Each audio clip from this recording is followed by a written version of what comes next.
Hindi lahat ng love story ay nagsisimula na katulad ng mga napapanood natin sa pelikula o sa mga drama. Hindi lahat ay nagsisimula ng maayos at nakakakilig. May mga storyang nagsimula at nagtapos sa hindi inaasahang pangyayari. Ikaw, gaano ka unique ang love story mo? Karamihan sa mga kwento ng pag-ibig na napapanood natin sa mga pelikula at drama ay nagsisimula ng may kilig. Yung tipong magkakagustuhan na kaagad ang isang babae at isang lalaki sa unang pagkikita pa lamang nila. May atraksyon na kaagad. Ngunit sa totoong buhay, hindi laging ganito ang eksena. Maraming love story ang nagsisimula sa hindi mo inaasahang pangyayari. Hindi lahat ng nagkatuluyan agad-agad nagkagustuhan. Yung iba marami munang pinagdaanan. Sa kwentong ibabahagi sa atin ng ating kabarangay na si Marie, marami ang makakaalala kung paanong nagsimula ang kanilang mga love story. Maaring may mga makarelate at muling balikan ng hirap at salimuot na pinagdaanan bago sila tuluyang naging masaya. Sabay-sabay nating alamin ang kwento ng kanyang pag-ibig, buhay at pag-asa sa nangungunang Barangay Love Stories. Dear Papa Dudut, kung talagang gusto mo ko ay paghirapan mo ang oo ko. Pero kung hindi ay huwag mo na akong idamay sa gulo nyo. Hindi ko makakalimutan na sinabi ko ang mga katagang yan sa isang taong sumubok pumasok sa aking buhay kahit na komplikado ang aming sitwasyon. Ako nga pala si Marie, 40 years old, isang may bahay at ina ng 6 na supling. Simple lamang ang aming buhay. Ang aking asawa ay isang mekaniko. Madalas kaming makinig ng inyong programa, lalo na ng aking asawa. Habang gumagawa siya ng mga sirang motorsiklo, lalo siyang ginaganahan kapag nakikinig sa mga kwentong binabasa mo. Kaya naman nagbaka sakali akong sumulat upang ibahagi rin ang aming kwento. Ang masaya at masalimuot na love story naming mag-asawa. Nagsimula ang aming kwento noong ako ay 18 years old pa lamang. Noong mga panahon na yon, kung gusto mong pumasok bilang isang kasambahay ay kailangan mo munang makapasok sa isang agency at sila ang magdadala sa iyo sa kung saang bahay may nangangailangan ng kasambahay. Napadpad ako sa Manila bilang kapalit ng aking ina. Siya ang unang pumasok sa bahay ng aking naging amo. Nang kinailangan na ng nanay ko na bumalik ng Leyte, ipinasok niya ako sa agency at ako na ang pumalit sa kanya sa bahay na pinapasukan niya. Bukod sa mga gawaing bahay, trabaho kong magyaya din sa mga anak ng aking amo. Inahatid at sinusundo ko sila sa eskwelahan. Hindi naman sana ganon kahirap ang mga kailangan kong gawin kung wala lang sanang asungot na laging nanggugulo sa akin. Doon ko nakilala si Ryan, 22 years old na siya noon. Siya naman ang driver at parang kanang kamay ng aming among lalaki, si Sir Ricky. Bago ako nakilala na niya ang aking ina kaya naman feeling close na siya kaagad sa akin noon. Sa totoo lang ay unang kita ko pa lamang sa kanya noon ay hindi ko na gusto ang hilatsya ng mukha niya. Napreskuhan din ako sa kanya kaya ayoko talaga siyang nakikita at lalong ayoko siyang nakakausap. Pero dahil magkasama kami sa trabaho, wala akong magawa. Tuwing iahatid at susunduin ko noon ang mga alaga ko sa eskwelahan nila. Wala akong naging choice kundi ang magtiis sa presensya niya. Kung ako lang ang masusunod, ayoko. Lalo pang tumindi ang inis ko sa kanya nang magsimula itong manligaw sa akin. Halos magtago ako dati sa tuwing makikita ko siya. Kumukulo talaga ang dugo ko sa kanya, Papa Dudut.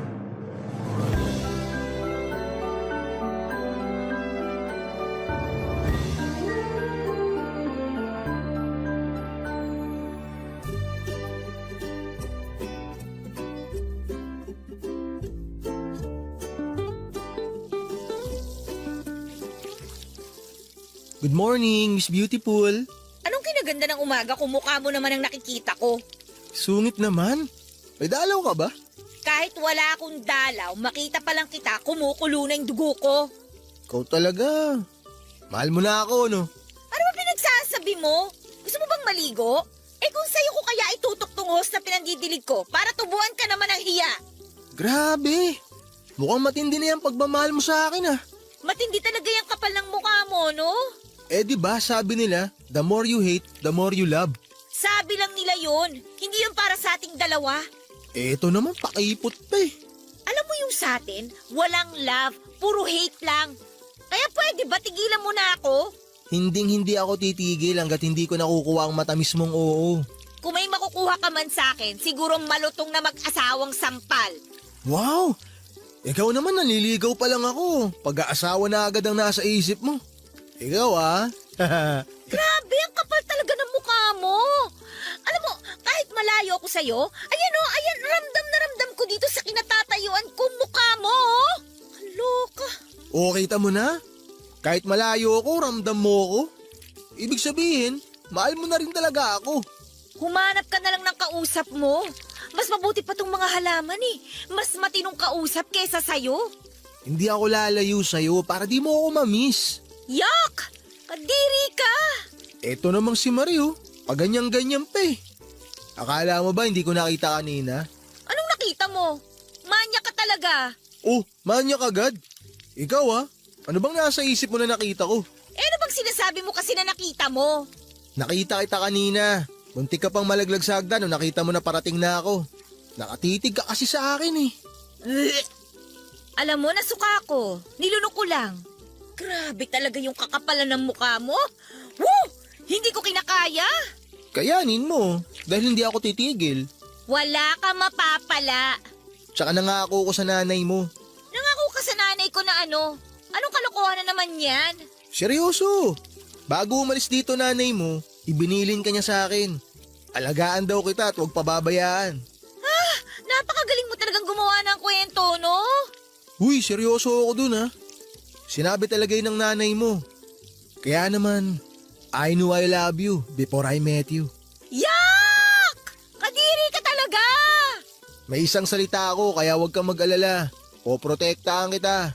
Eh mukhang mas kailangan ko ng protection laban sa'yo. Grabe, ang harsh mo naman. O totoo naman ah. Sa gwapo kong to, mukha ba akong gagawa ng masama? Hindi mo lang alam kung ilang babae nag-aagawan sa akin, mahalin ko lang sila. E di dun ka na lang sa kanila. Huwag na akong guluhin mo, please lang. Kahit ano pang sabihin mo, hindi ako lalayo sa'yo. Bahala ka sa buhay mo. Marie, hayaan mo na lang ako na mahalin ka. Wala ka namang ibang kailangan gawin eh. Tatanggapin mo lang. Eh ayoko nga tanggapin. Bakit ba hindi mo maintindihan yun? Hindi ako pinalaking duwag ng mga magulang ko, kaya hindi ako basta-basta sumusuko. Paminsan-minsan, kailangan din nating harapin yung katotohanan. Sa ngayon, baka hindi mo pa ako gusto. Basta ako, ang alam ko lang. Hindi mo alam. Hindi mo alam na rinding-rindi na ako sa'yo. Please lang, tumigil ka na nga. Ako na ang nagsasabi sa'yo. Balang araw, mamahalin mo rin ako. Ako na rin ang nagsasabi sa'yo, balang araw mapapagod ka rin. Patutunayan ko sa'yo na hindi mangyayari yun. Bahala ka sa buhay mo. Oo naman, bahala talaga ako sa buhay ko. Kung gusto mo, ako na rin bahala sa buhay mo. Madali akong kausap. Love you.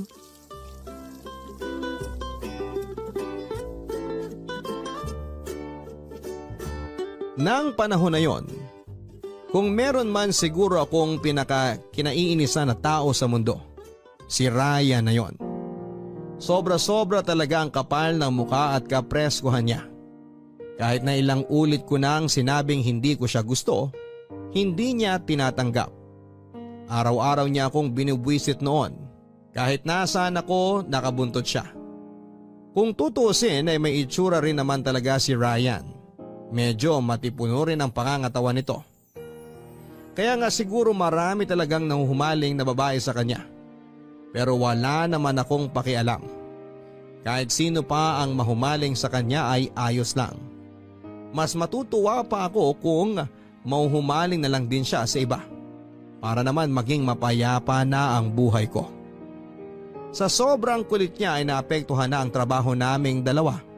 Dahil lagi siyang nakabuntod sa akin, madalas tuloy na hindi siya mahagilap ni Sir Ricky. Wala pa namang ibang gustong empleyado na utusan o pagkatiwalaan si Sir, lalo na sa mga importanteng ganap niya kundi si Ryan lamang. Pero madalas itong sumama sa akin. Naging madalas na rin tuloy na umiinit ang ulo ni Sir. At kapag mainit ang ulo ni Sir dati, nadadamay ang lahat. Kaya naman lalo lang nadagdagan ang inis ko kay Ryan hanggang sa dumating na nga ang kinakatakot ko. Sa halip na si Ryan, ako na ang napagbuntungan ng galit ni Sir Ricky. Marie! Marie! Marie! Yes, sir. Ano po yun? Nasaan si Ryan? Hindi ko po alam, sir. Hindi mo alam?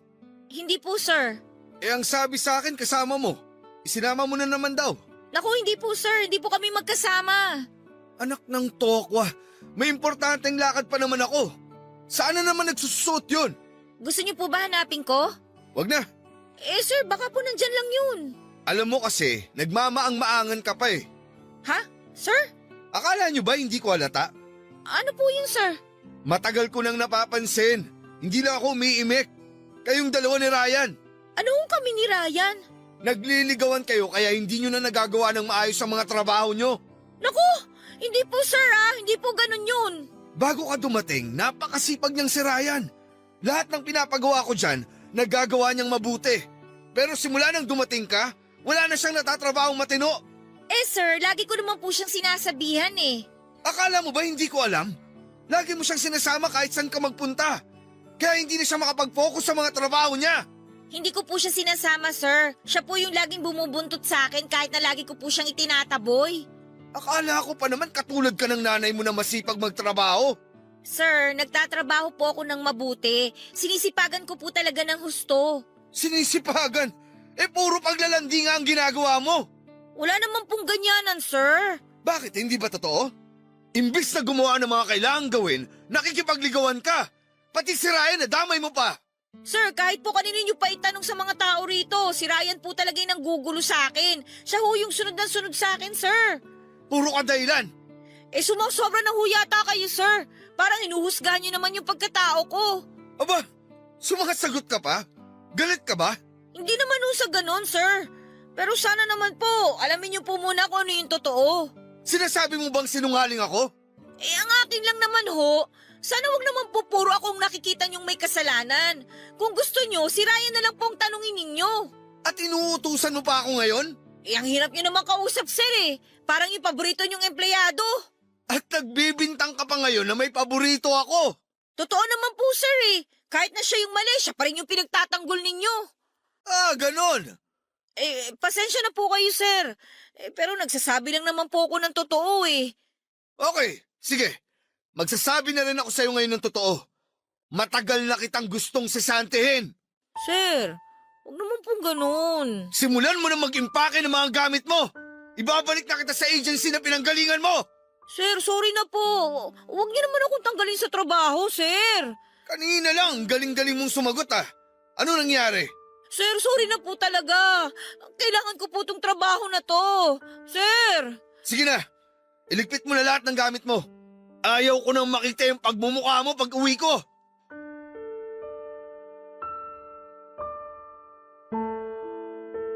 Umiiyak ako habang nagliligpit ng mga gamit ko noon. Umiiyak ako dahil sa inis at galit ko kay Ryan. Dahil sa kakulitan niya ay nadamay na pati ang trabaho ko. Sobrang nakakainis lang dahil ako pa ang nawala ng trabaho.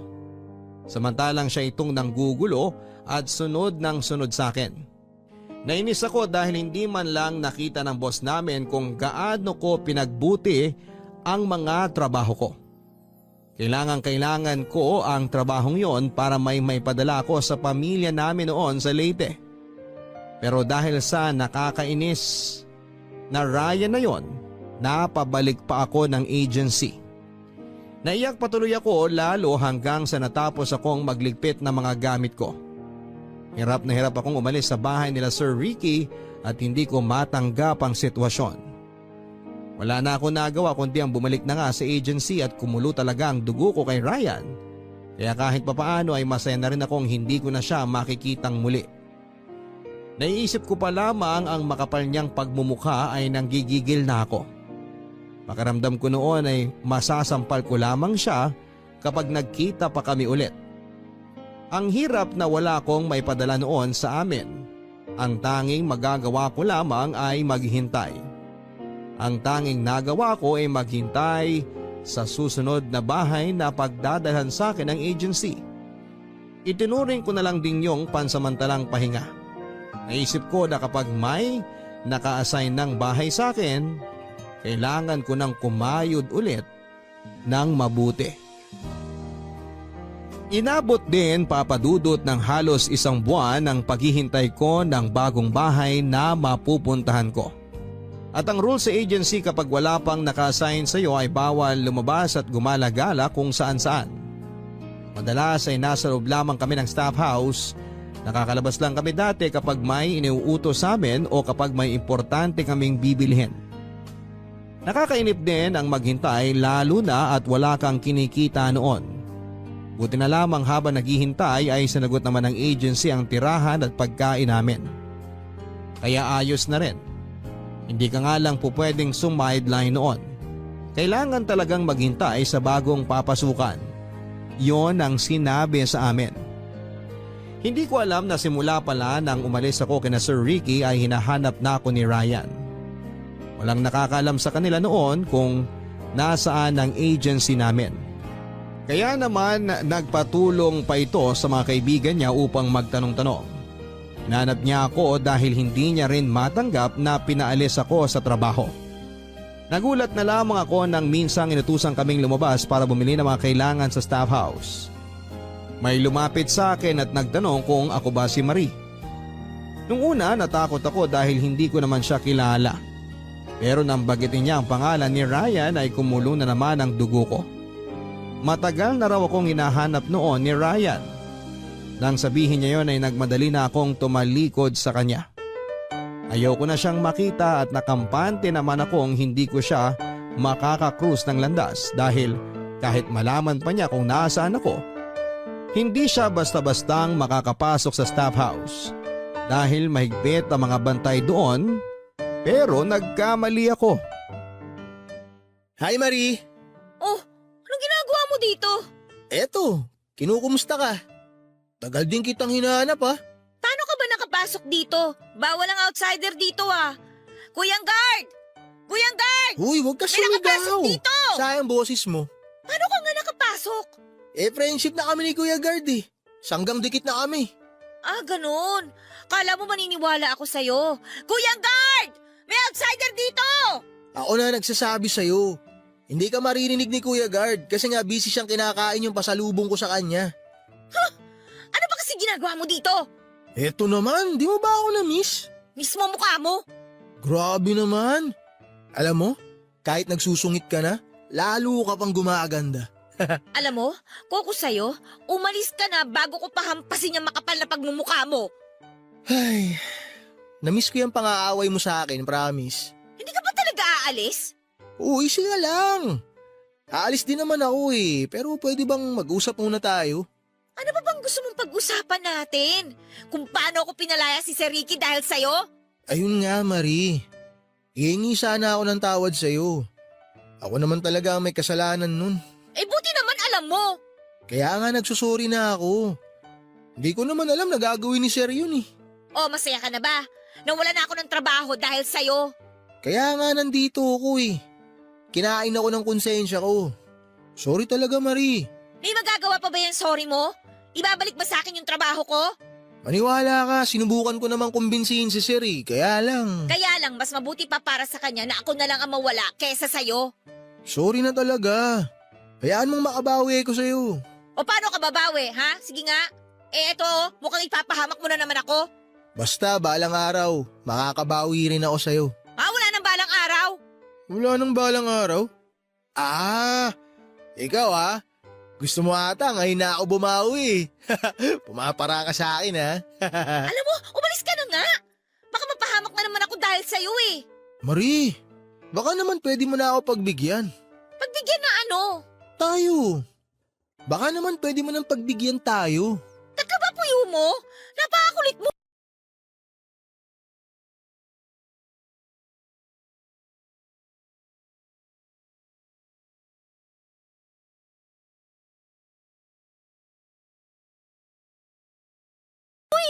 Sabi ko naman sa'yo, di ba? Hindi kita basta-basta na lang tatantanan. Kaya nga kahit na sobrang hirap, hinanap talaga kita eh. Parang kasalanan ko pa na nahirapan ka. Sige na kasi. Hayaan mo na akong kilalanin ka pa. Kahit kaibigan lang. Bahala ka sa buhay mo. Sa ayaw at sa gusto mo, lagi na kitang bibisitahin dito ah. Hindi ko pa rin nakakalimutan yung pangako ko sa nanay mo. Eh di si mama na lang ang guluhin mo, wag na ako. Alam mo, ang ganda-ganda mo talaga kahit nagsusungit ka. Love you.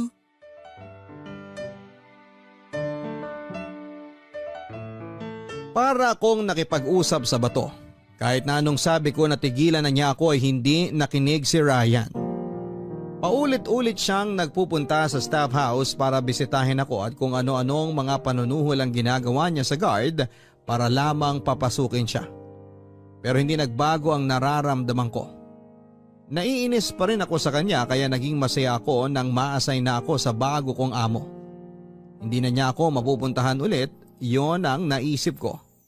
Sa wakas ay hindi ko na siya kailangang makita pa at nagdulot yon ng ngiti sa aking mga labi. Nang nagpunta na ako sa bagong bahay na papasukan ko ay may kakaibang pakiramdam sa akin.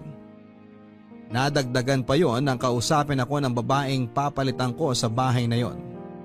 Buntis siya at bago umalis ay inabutan niya ako ng pera. Pamasahe ko raw yun kung sakaling gusto ko nang umalis. Yon ang sinabi niya. Kinabahan ako bigla at parang gusto kong umatras noon pero wala na akong magawa. Nandun na ako. Nang makausap ko ang bago kong amo ay naibsan ang kaba ko. Mababait naman sila. Ang problema lang ay laging umaalis noon ang mag-asawa dahil mga negosyante. Lagi silang may mga pinupuntahan. Ang madalas na iiwan noon ay yung nag-iisang anak nilang lalaki. Sa kanya hindi naging maganda ang kutob ko. Kapag walang mga magulang niya dati, lagi siyang nag-iimbita ng mga kaibigan at nag-iinuman. Nung una ay ayos lang sa akin. Hindi naman ako nito pinapakialaman. Ngunit naging matindi ang takot ko nang pumunta ito sa kwarto ko na lasing na lasing. Mapula pa ang mga mata nito at tinignan ako mula ulo hanggang paa. Nagpunta siya sa kwarto ko para sabihing ipagluto ko sila ng mga kasama niya. Umuo na lamang ako sa kanya pero pag-alis na pag-alis niya. Agad kong niligpit ang mga gamit ko. Hindi talaga maganda ang kutob ko sa sitwasyon na yon. Dahil busy silang nagiinuman noon ay dahan-dahan akong umalis at lumabas na sa bahay na yon. Naalala ko yung naging bilin ng babaeng pinalitan ko.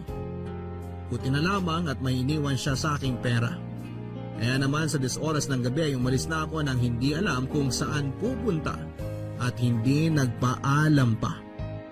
Ayoko na rin bumalik sa agency noon. Siguradong mapaparusahan ako dahil sa ginawa kong pagtakas. Wala rin talaga akong kakilala sa Maynila noon. Hindi ko rin alam kung bakit pero natagpuan ko na lamang ang sarili ko kung saan nakatira si Ryan. Sino ba naghahanap sa akin ng ganitong oras? Oh, Marie? Oo, ako to. Nananaginip ba ako? Ikaw ba talaga yan? Gusto mo sampalin kita para magising ka? Oh, kalma lang. Ikaw nga yan. Ang tapang eh. Kainis talaga oh. Bakit pa kasi ako nandito? Bakit nga ba? Okay ka lang ba? Tsaka ba't parang may dala kang bag? Magtatanan na ba tayo? Parang gago naman to eh. Anong magtatanan? Ang dami-dami mong sinabi. Nakakairita ka. Ano nga nangyayari? Teka, tumakas ka ano? Di ba sabi mo, babawi ka sa akin? Babawi? Oh, may amnesia ka na? Nalimutan mo na bang may atraso ka pa sa akin? Ikaw ang dahilan kaya ako nawala ng trabaho. Ang ayos-ayos na sana ng kalagayan ko nung kina si Ricky eh. Oh, relax ka lang. Hindi ko naman nakakalimutan yun. Kasalanan mo to. Muntik pa ako mapahamak dahil sa'yo. Bakit ka nga muntik mapahamak? May nangyari bang masama sa'yo doon sa bahay na pinasukan mo? Anong ginawa nila sa'yo? Wala, pero muntik na. Mga siraulo yung mga yun ah. Anong ang ginawa nila sa'yo? Sabihin mo, re-resbakan ko. Reresbakan mo talaga? Oo naman. Basta para sa'yo lahat babanggain. Lahat gagawin ko. Lahat talaga gagawin mo para sa akin? Oo. Di ba nga hinanap pa O kita? edi, hanapan mo ako ng trabaho. Trabaho? Eh, hindi ka na ba bibigyan ng agency ng bagong bahay na mapapasukan? Ayoko na bumalik doon. Sigurado mapapagalitan ako dahil tumakas ako sa bahay kung saan huli nila akong pinadala. Ah, ganun ba? May mga kakilala ka pa ba rito sa Manila? Gusto mo bang ihatid muna kita sa kanila? Wala akong ibang kakilala dito. Sa kasamaang palad, ikaw lang. Talaga? Wala ka bang ibang kaibigan maliban sa akin? Tingin mo ba pupuntahan kita kung meron? Aba, malay ko ba kung namimiss mo lang ako? Tapos pumaparaan ka lang para makita ako. Ay, ang kapal talaga ng mukha mo. Heto naman, nainit agad ang ulo. Nakakairita ka kasi. Hindi naman sana ako aabot sa ganito kung hindi dahil sa'yo. Nagsorry na nga ako, di ba?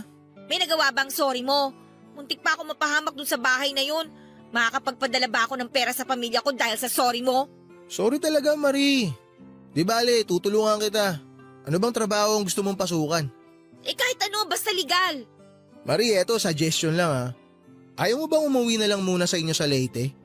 Siguradong namimiss ka na rin ng pamilya mo ron. Ayoko. Ayoko umuwi sa amin ng ganito, no? Anong sasabihin ko sa kanila? Gusto mo samahan kita? Pakilala mo na ako sa kanila. Puro ka naman kalokohan eh. Pwede ba magseryoso ka naman? Seryoso naman ako sa'yo ha. Ikaw lang tong ayaw maniwala eh. Ang kailangan ko ngayon, trabaho. Kaya please lang, kahit na ayoko sana, nakikiusap ako sa'yo na tulungan mo ko. Huwag kang mag-alala. Magpahinga ka muna ngayong gabi. Bukas na bukas din, sasamahan kita sa chewing ko. Sakto, naghahanap sila ng bagong tindera. O tara, pasok ka. Akin na yung bag mo. Nang gabing yon ay doon ako natulog kina Ryan. Kahit na sobrang ayaw ko ay nilunok ko ang pride ko dahil wala naman akong ibang kakilala maliban sa kanya. Kahit papaano ay nakita ko namang mabait din siya. Doon niya ako pinatulog sa kama niya samantalang siya naman ay sa may sahig. Hindi rin ako halos nakatulog at tumakbo sa isip ko ang mga nangyari. Buti na lang at mabilis akong nakapag-isip.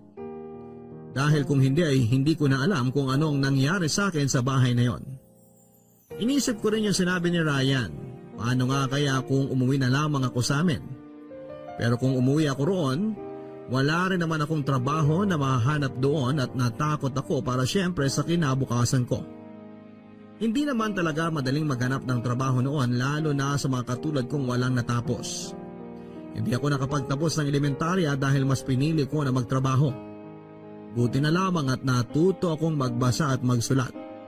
Naging tulong na rin kapag nag-a-apply ako sa mga pinapasukan ko. Hindi naman mahina ang ulo ko pero sadyang may mga tulad ko na hindi pinalad sa buhay. Kapag patuloy akong pumasok sa eskwelahan, nakadagdag pa ako sa mga gastusin ng mga magulang ko. Pero na nagsimula na ako magtrabaho, mas nakatulong ako. Nadagdagan ang mga pambili namin ng pagkain at pangangailangan sa bahay. Nang gabing yon ay nakatulog ako na desididong makahanap ng bagong trabaho para makapagpadala na akong muli sa aking pamilya.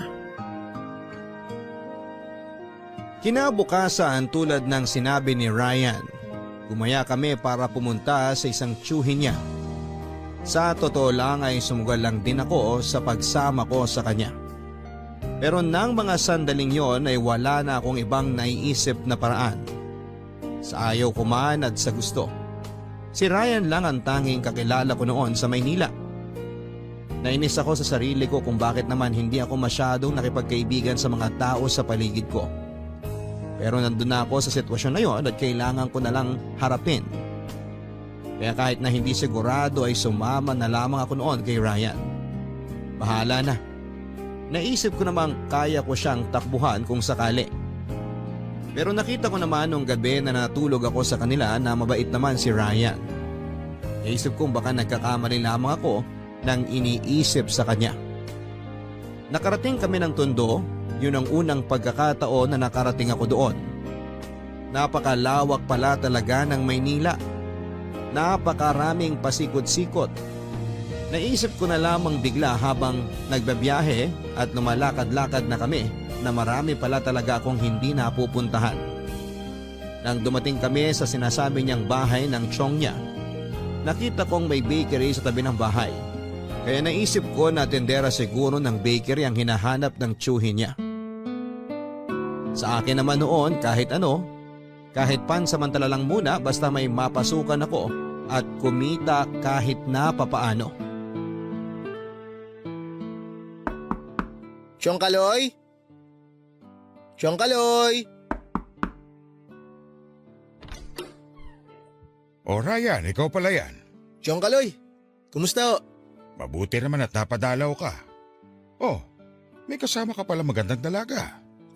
Si Marie nga po pala. Magandang araw ho. Magandang araw din, Iha. O, tuloy kayo. Si Chang Edna ho. Nako, alam mo naman yun. Ando na sa palengke. Gumagayak na nga ako at susunod na rin ako ron. Buti ho pala naabutan pa namin kayo. Oo nga. Pero kailangan ko na sumunod doon at baka mapuruan na naman ako mamaya. Alam mo naman yung bunganga ng Tiyang Edna mo. Pero teka, kumain na ba kayo? Opo. Kanina pa ho. Ikaw Marie, gutom ka ba? Hindi. Ayos lang ho ako. Busog pa po. Tamang-tama. May natira pa sa niluto ng tiyang mo kanina. Kumain na muna kayo. Ayos lang ho, Chong. Kahit mamaya na po. Ano nga pala sadya nyo't napadpad kayo rito? Kasi Chong, makikiusap sana kami. Baka naman nangangailangan kayo ng dagdag na tindera. Tendera? Bakit? Papakiusap ko sana tong si Marie. Baka po pwede siyang pumasok na tindera sa inyo. Naku, tamang-tama. Naghahanap talaga kami ngayon ng tendera dahil umalis yung dati namin kasakasama. Yun, saktong-sakto ho pala yung dating namin. Marie, nasubukan mo na ba magtindera? Ay opo. Dati po ako naglalako ng mga kakanin sa amin. Ayun. Pero ayos lang ba sa'yo maging tindera sa palengke? Ay naku, wala akong problema. Kayang-kaya ko po. Chong, sinisiguro ko ho sa inyo. Masipag po yang si Marie. Talagang maaasahan po. Hindi ka ba maselan, Iha? Karne, isda at mga gulay ang ititinda. Malansaro sa pwesto namin sa palengke. Wala pong problema. Sanay na sanay po ako magtrabaho. Mabuti naman pala kung ganon. Maraming salamat po talaga, Chong Kaloy. Mabuti pa, sumama ka na sa akin sa palengke para maipakilala na kita kay Tiyang Edna mo. Chong, may isa pa sana kaming papakiusap sa inyo eh. Babalik ka na ba kagad? Yun ang hindi pwede. Ay, naku, hindi po. Nagbibiro lang ako. Parang seryoso nyo naman kasi masyado. Ano ba yun? Bale, Chong, malayo po kasi yung tinutuluyan ko rito. Makikiusap po sana kami na kung pwede, dito na rin po muna tumuloy si Maria habang nagtatrabaho sa inyo. Oo nga po, kahit po ikaltas nyo na lang po sa sweldo ko. Ayun lang ba? Walang problema. May nakalaan talaga kaming kwarto para sa mga kinukuha naming tindera. Ay wow! Maraming salamat po. Kaya mo bang gumising ng sobrang aga? Kayang-kaya po. Kailangan kasi gumayak ng sobrang aga sa palengke. Kaya rin talaga kami naglaan ng kwarto dito para sa mga tindera namin para sabay-sabay kaming pupunta sa palengke at makatipid na rin sa oras. Wala pong problema. Kayang-kaya ko po yun. Mabuti naman kung ganon. Handang-handa ka na pala. Kaya ba may dala ka ng bag? Opo, talaga pong desidido po ako makahanap ng trabaho. Mukhang masipag ka naman at mabait. Opo, Chong, masipag po talaga yan. May kasungitan nga lang. Huwag po kayo maniwala dyan. Hindi naman po talaga ako masungit. Naku, ang mabuti pa. Kumain na muna kayo tapos sabay-sabay na tayo pumunta sa palengke para makilala ka na ni Edna. Kung gusto niyo po, pwede na po ako magsimula ngayon. Mukhang maganda yung naisip mo para hindi na rin ako laging inaaway ni Edna. Teka lang, kanina pa tayo magkakausap pero hindi ko pa pala na itatanong. Magkaano-ano ba kayo ni Ryan? Asawa ko ho siya, Chong Kaloy.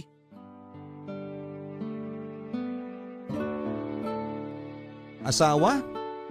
Tumaas na naman ata ang dugo ko sa ulo nang marinig ko ang sinabi ni Ryan. Napailing na lamang ako. Kahit kailan talaga ay napakakapal na mukha niya. Hindi na ako nakapagsalita nang sabihin niya yon.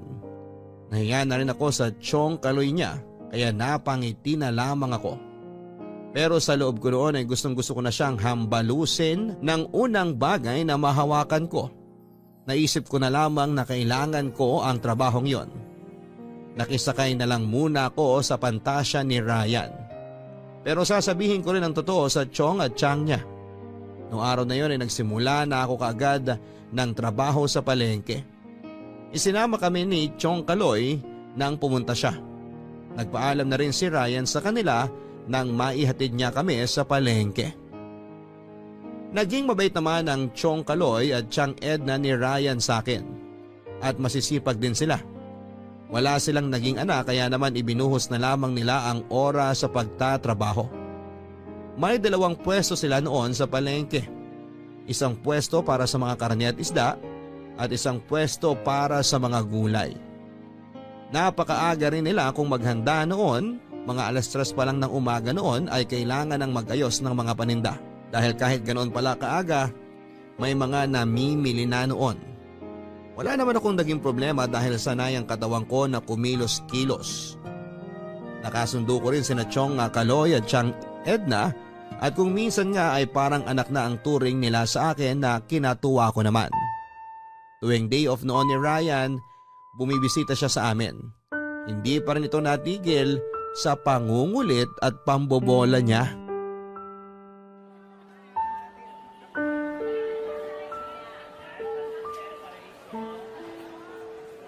Ikaw ba si Marie? Ako nga, Suke. Anong hanap nila? Pwede ba tayo mag-usap? Bibili ka ba? Pili ka lang. Mura lang yung mga tinda namin. Wala akong pakialam sa mga tinda mo. Kailangan kitang makausap.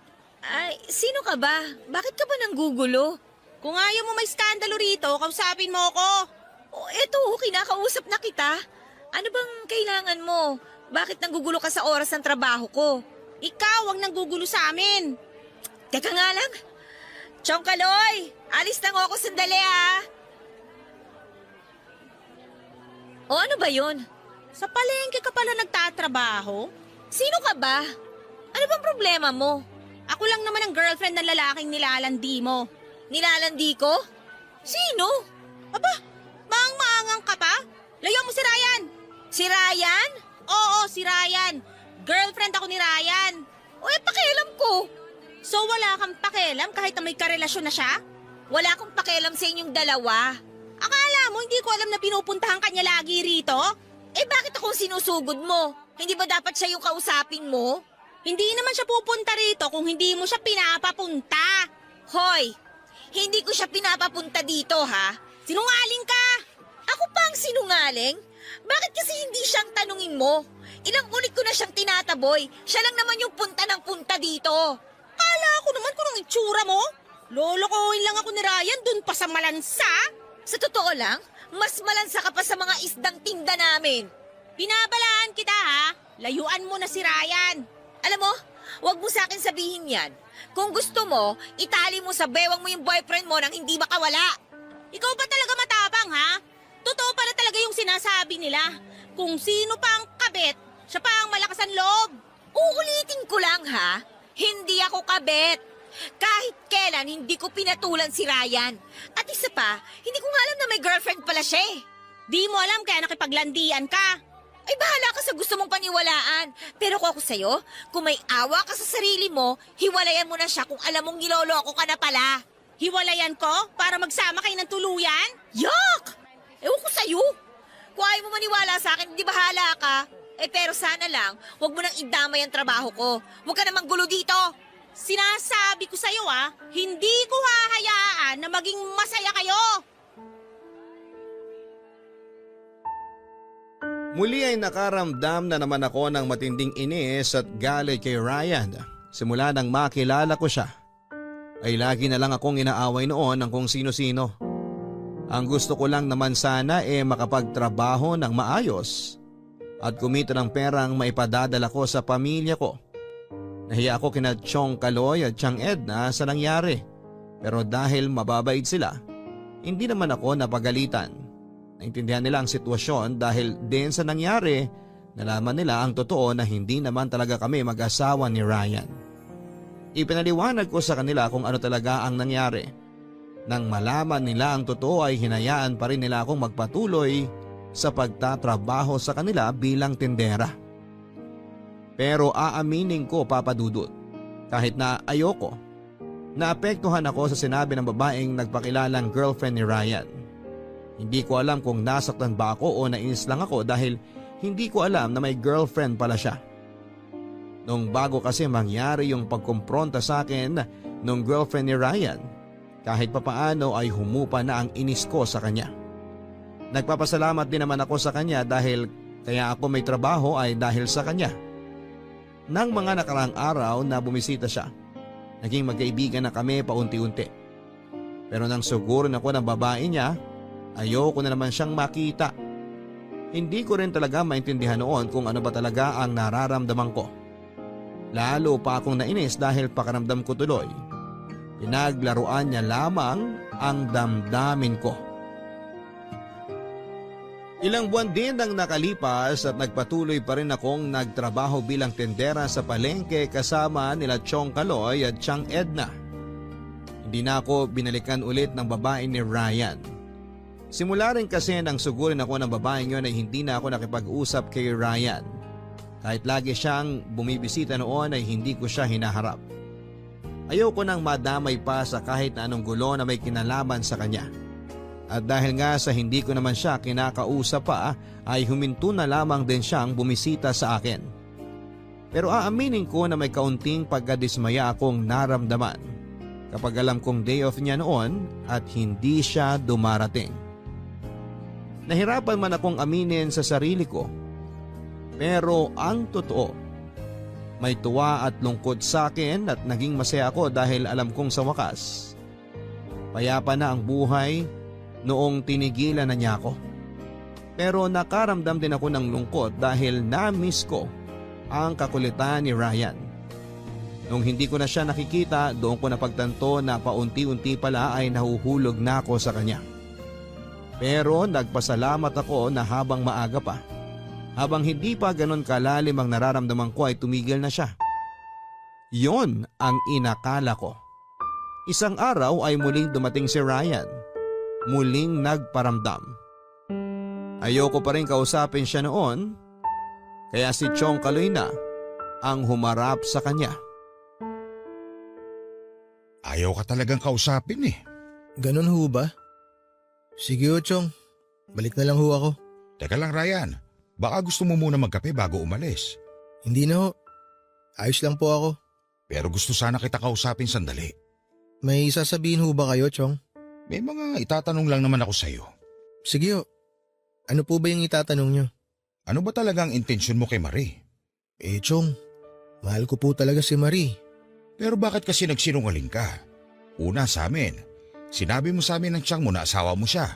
Pangalawa kay Marie, nanligaw ka sa kanya may girlfriend ka na pala.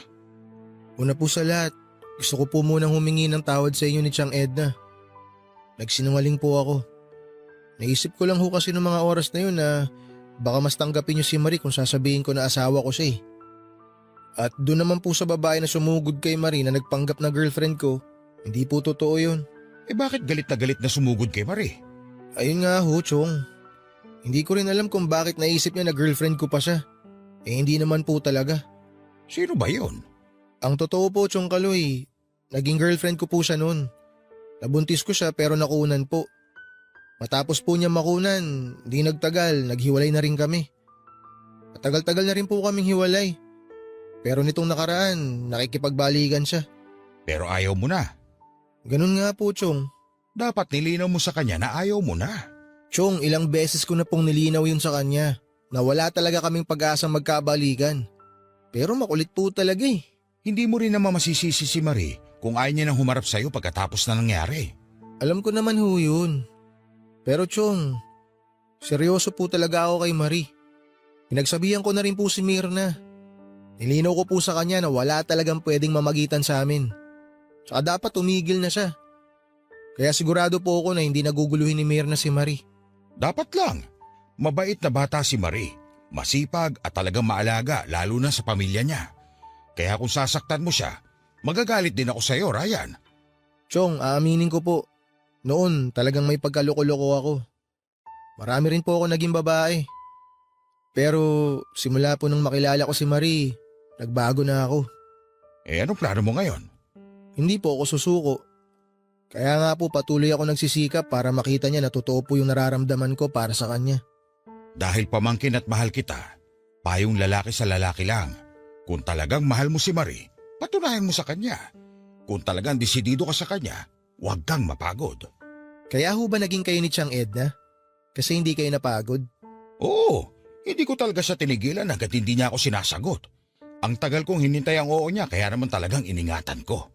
Sa inyo ho pala ako nagmana ng kakulitan eh. Basta Ryan, botong-boto rin naman kami kay Marie para sa'yo. Pero kung sasaktan mo lang siya, huwag mo na siyang guluhin. Hindi ho, Chong. Seryoso po talaga ako kay Marie. Siya na po yung babaeng gusto kong makasama habang buhay. Kung talagang seryoso ka, kailangan mo paghirapan ang oo niya. Huwag kayong mag-alala, Chong Kaloy. Handa po akong mahirapan. Siguraduhin mo lang. Dahil kami talaga ng Tiang Edna mo ang unang magagalit sa'yo. Parang anak na rin namin si Marie. Basta, Chong, hindi po ako susuko. Hanggang sa mahalin na rin ako ni Marie. Aba, mana ata ako sa inyo. Magbutihin mo.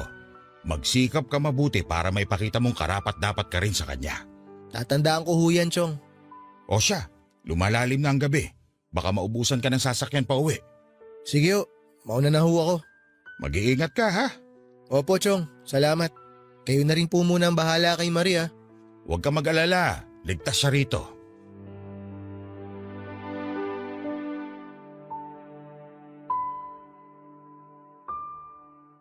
Narinig ko ang buong usapan nila Chong Kaloy at Ryan. Narinig ko ang lahat dahil nasa kabilang kwarto lamang ako. Hindi ko alam kung ano ang dapat kong maramdaman sa mga napakinggan ko. Dapat ba akong matuwa, malungkot o kung anuman. Naguluhan ako pero habang tumatagal, nakaramdam na rin ako ng takot.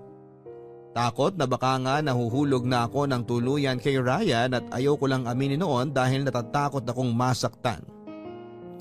Buong buhay ko ay wala akong ibang iniisip kundi ang pamilya ko lamang. Nasanay ako nag-aalala at nag-aalaga ng aking pamilya at tanging sa kanila ko na lamang pinaikot ang mundo ko. Hindi ako nasanay na may nag-aalala at gustong mag-alaga sa akin. Kaya siguro nung narinig ko ang mga sinabi ni Ryan, nakaramdam ako ng ginhawa na may halong kilig. Naisip ko na ganun ba ang pakiramdam na may nagmamahal sa'yo. Ilang araw din ang lumipas na hindi nagparamdam si Ryan. Hindi ko alam, Papa Dudut, kung binigyan niya lamang ako ng panahon na mag-isip-isip. Pero nagpatuloy ang buhay ko. Nagpatuloy ako sa pagtatrabaho kina Chong Kaloy at Tiang Edna sa palengke. At para hindi ko maisip noon si Ryan ay pinilit kong maging abala. At habang tumatagal na hindi nagpaparamdam si Ryan, nagkaroon din ng takot sa puso ko na baka hindi ko na siya makitang muli. Paano kung napagod na siya at sumuko na ng tuluyan? Naisip ko na paano kung tulad din siya ng ibang mga lalaki na magaling lang sa salita? Marami pang tanong sa isipan ko noon pero nasagot ang lahat ng iyon ng isang araw ay muli siyang nagpakita sa akin. Mabuti naman, kinausap mo na ako. Pwede namang hindi. Eto naman, mainit agad ang ulo. Di ka pa rin nagbabago. Ikaw din naman. Pogi pa rin, di ba? Walang kupas. Huwag kang mag-alala. Ikaw rin naman eh. Maganda ka pa rin sa paningin ko. Ano bang kailangan mo? Marami pa akong gagawin. Okay lang na medyo magtagal tayo. Ipinagpaalam kita kina Chong Kaloy at Tiang Edna. Sabihin mo na kung may sasabihin ka. Kailangan ko nang bumalik sa pwesto at maraming tao ngayon. Hindi mo man lang ba ako kukumustahin? Ang tagal nating hindi nagkita. Ay, kailangan pa ba? Mukhang maayos ka naman ah. Ikaw ba? Kumusta ka na? Maayos naman ako. Mas payapa na ang buhay ko nung hindi mo na ako ginugulo. Hindi mo ba na-miss yung panggugulo ko sa'yo? Hindi.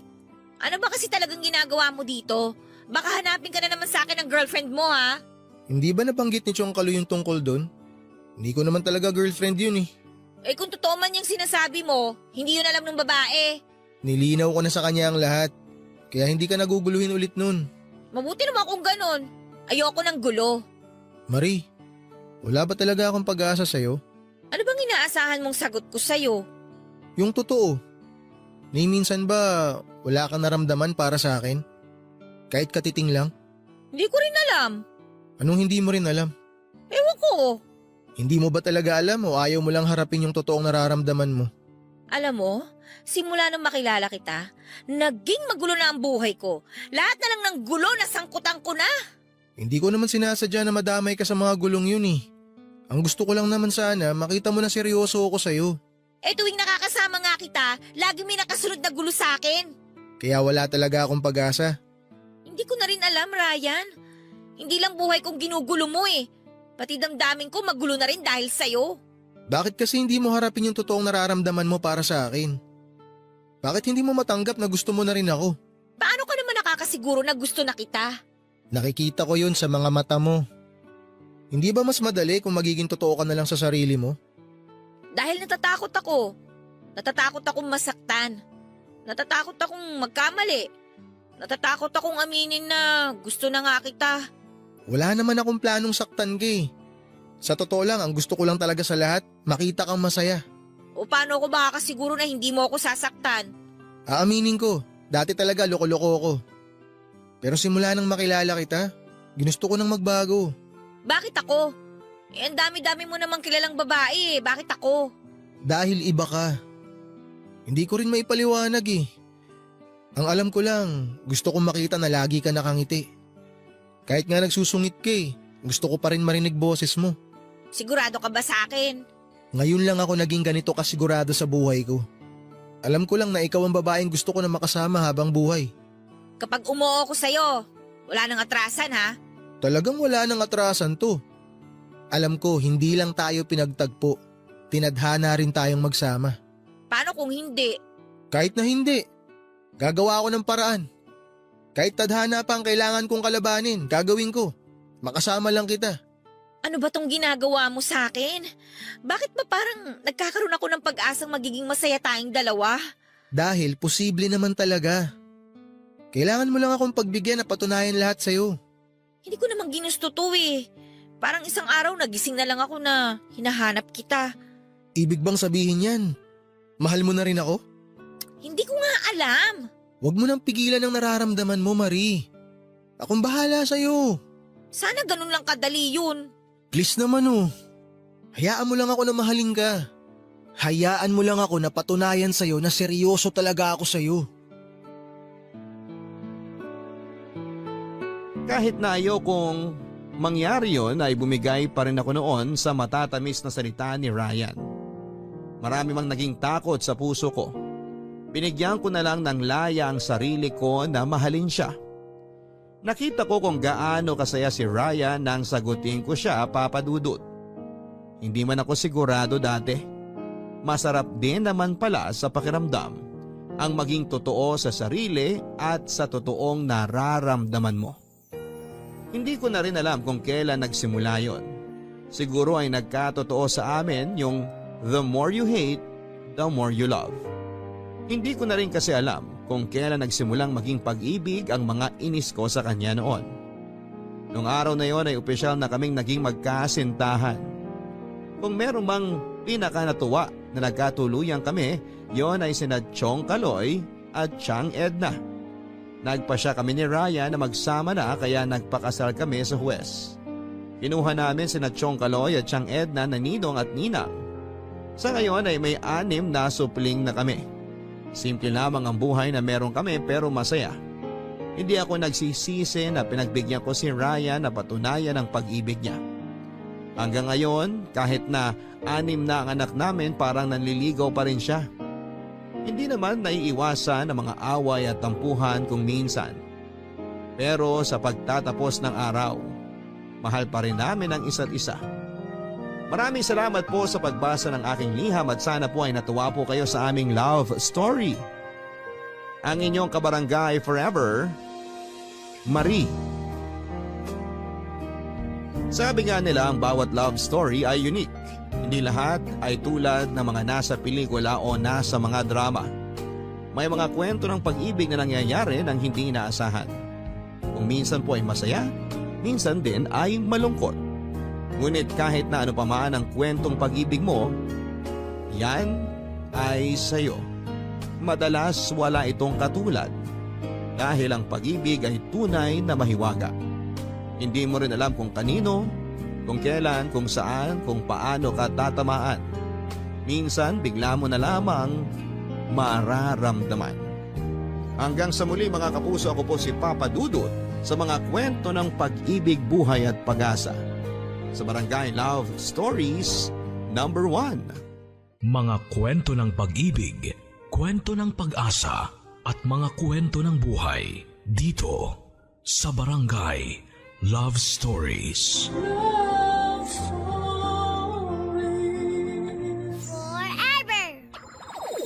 Nagustuhan ng iyong napakinggan? Ituloy yan via live stream sa www.gmanetwork.com/radio.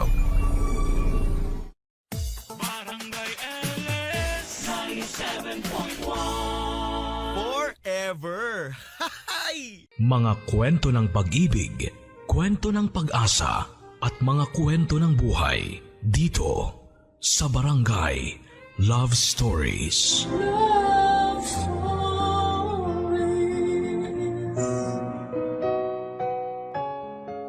Mahirap maging karibal ang mas gwapo o mas maganda. Pero mas mahirap na karibal ang tukso ng pera. Dear Papa Dudut, isang magandang araw po sa inyo at sa lahat ng ating mga kabarangay. Itago niyo na lamang po ako sa pangalang Carmela. 26 years old at ako po ay nakatira sa Marikina City. Isa po ako sa inyong mga masusugid na listeners at paborito ko po talaga ang inyong programa. Na hindi lamang po ka-relate kundi kapupulutan din po ng ginintoang aral. Matagal ko na pong gustong sumulat sa inyo, Papa Dudut. Ngunit ngayon lang po ako nagkaroon ng lakas ng loob. Kahit nalampas 1 taon na po kasing nangyari sa akin ang ibabahagi ko sa inyo ngayon, ay talagang napakasakit pa rin po ng lahat. Bukod pa dyan ay nahihiya at naaawa pa rin po kasi ako sa aking sarili sa mga sinapit ko sa pagtataksil ng aking asawang si Alan. 2017 po noong kinasal kami ni Alan, Papa Dudut. Bago niyan ay naging mag-boyfriend muna kami ng 1 taon. At nakakahiyaman pong sabihin ay nagkakilala lamang po kami sa Facebook. Gayon pa man ay naging magka-chat na rin naman po kami ng mga 6 na buwan bago kami nagkita. At masasabi ko rin naman po na kahit na papaano ay nagkakilala na kami ng husto bago kami nauwi sa kasalan. Nang magkakilala po kami ay driver po noon si Alan sa isang negosyante na may sasakyang nakarehistro sa isang ride-sharing service. Samantalang ako naman po ay caregiver ng isang mayamang matanda na nakatira sa Quezon City. Taong 2017 din nang mamatay ang aking inaalagaang matanda. Kaya't nang pumanaw na ito ay natapos na rin po ang aking serbisyo sa pamilya nila. Masasabi ko pong naging close na rin po ako sa pamilyang yon dahil halos 3 taong ko rin pong inalagaan ang matanda bago ito binawian ng buhay. Nakatira po ang matanda sa poder ng kanyang mga anak, sina Ma'am Gilda po at Sir Mike. Tulad ang karamihan ng mga mayayaman, madalas din po silang wala sa bahay dahil busy sa kanilang trabaho. At ang mga anak naman po nila ay nakatira sa kondo na malapit sa mga universidad kung saan sila nag-aaral. At dahil ako nga po ang caregiver ng matanda, ay kapag may mga reunion at mga pagsasalo-salo ay kasama din po ako. Kaya't kilalang kilala ko na rin po ang kanilang pamilya. Pati na ang kanilang mga sekreto. Alam ko po na kahit na mukhang maayos po ang pamilya nila sa labas, ay marami po silang problema. Tulad na lamang ng pagiging babaero ni Sir Mike, nakita ko pong sobrang apektado si Ma'am Gilda. Kaya naman sobrang naging banidosa ito at naging suki ng derma, ng gym at ng salon. At doon ko nga po naisip na mas mabuti na nga po siguro ang maging mahirap kaysa mayaman nga pero miserable naman sa sariling bahay at pamilya. Nang natapos na po ang serbisyo ko sa pamilya, ay nahirapan po akong makakuha ng ibang employer. Kamalas-malasan nga po dahil ilang buwan pa lamang kaming kasal noon ni Alan at nag-iipon dahil nagbabalak na nga po kaming magganap. Kaya naman na nagtanong si Ma'am Gilda kung meron daw po ba akong kakilala na mapagkakatiwalaan na pwede nilang maging personal driver ay nirekomenda ko po si Alan. Kumpara po kasi sa sweldo na ino-offer ni Ma'am Gilda, ay laking diferensya po sa pagdadriver ni Alan sa ride-sharing app, kung saan ay pagod at puyat pa siya.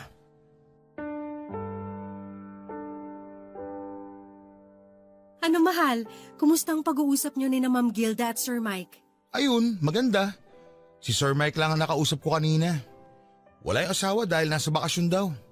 Pero yun na nga, ang una kong trabaho sunduin sa airport sa Biyernes.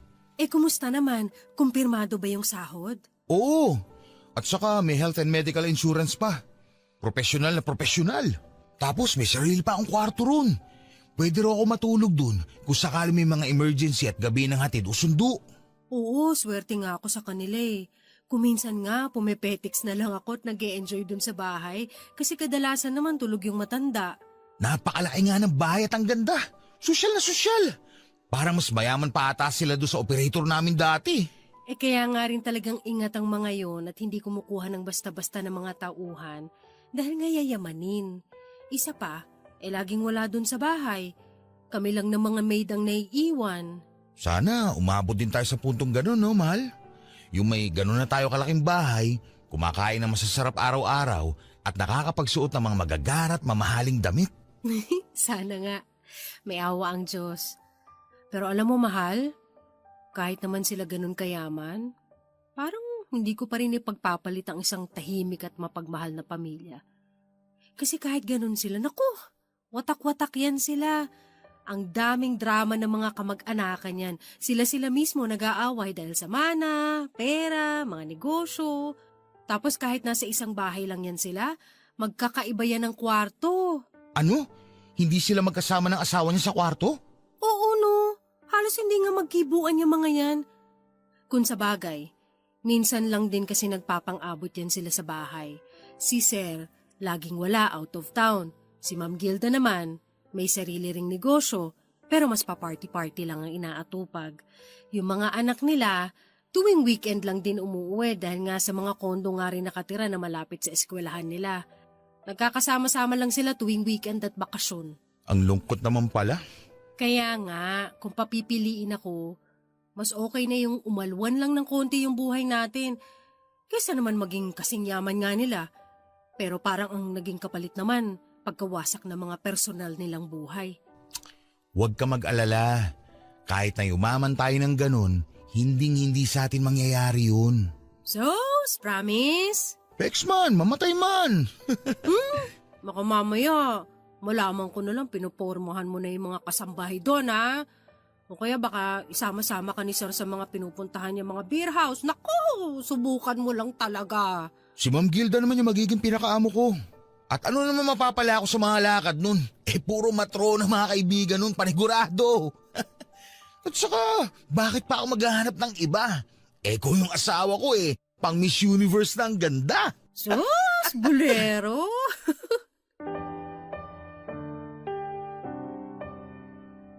Naging maayos naman po ang mga unang linggo ni Alan kina Ma'am Gilda, Papa Dudut. Dahil din po mataas ang kanyang sweldo ay hindi na po ako nagmamadali na maghanap ng mapapasukang trabaho. Nagsimula na lang po muna kami ng maliit na online reselling shop. At yung kinikita doon ay nilalagay ko lang po sa ipon naming mag-asawa. Nakatulong din po ang pagpapahinga kong yon dahil nag-iisip na nga po kami na magkaanak ni Alan.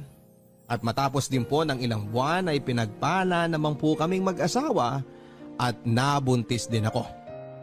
Pero sa mga sumunod po na buwan ay unti-unti na po akong nakapansin ng pagbabago kay Alan, Papa Dudut. Napapansin ko na mas nagiging maporma na ito at nadadalas din po ang hindi nito pag-uwi sa bahay dahil napapadalas daw po ang mga lakad ni Ma'am Gilda. Dahil daw sa traffic ay mas makakabuti pa na doon na lang daw po siya matulog sa bahay nila. Kesa naman umuwi pa sa amin para lang matulog at umalis muli matapos lang ng ilang oras dahil kailangang maghatid ng maaga. Hindi lang po ako umiimik noon pero iba po ang pakiramdam ko. Kutob ko po ay nagdadahilan lang si Alan at may milagro ng ginagawa.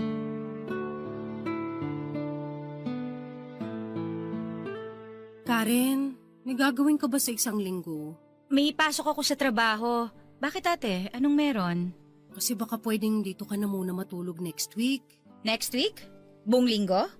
Oo, sana. Halusing layo din naman itong bahay namin dun sa pinapasukan mo, di ba? Oo. Halos pareho lang naman ang layo. Bakit? Anong meron?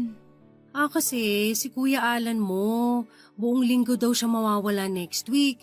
May seminar daw kasi si Ma'am Gilda at kailangan niyang ihatid at sundo. Gabi na raw natatapos at maaga nagsisimula kaya sayang daw kung uuwi pa siya dito. Mapapagod lang siya sa biyahe at traffic. Ha? Oo, sige. Wala namang problema. Pero ate, napapadalas ata yung hindi pag-uwi ni Kuya dito sa inyo Ang hirap niyan kasi buntis ka pa naman. Kapag may emergency, wala ka man lang makasama dito minsan. Kaya nga eh. Pero doon naman sa ibang araw minsan, pa isa-isang gabi lang siya nawawala. At saka, ilang buwan pa lang naman itong si baby, hindi pa naman ganun kasela ng kalagayan ko. Kahit na.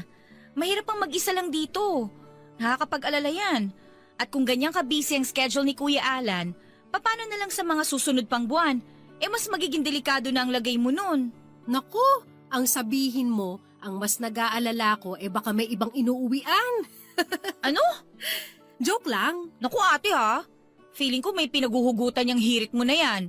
Bakit mo nasabi yon? Ano nangyari? Wala! Ay naku ate, kilala kita. Alam ko yung mga ganyang tono mo. May hugot yan. Ewan. Siguro napaparanoid lang din ako dahil buntis. Alam mo yon, yung emosyonal. Feeling ko kasi parang biglang naging malayo si Alan sa akin. Paanong malayo?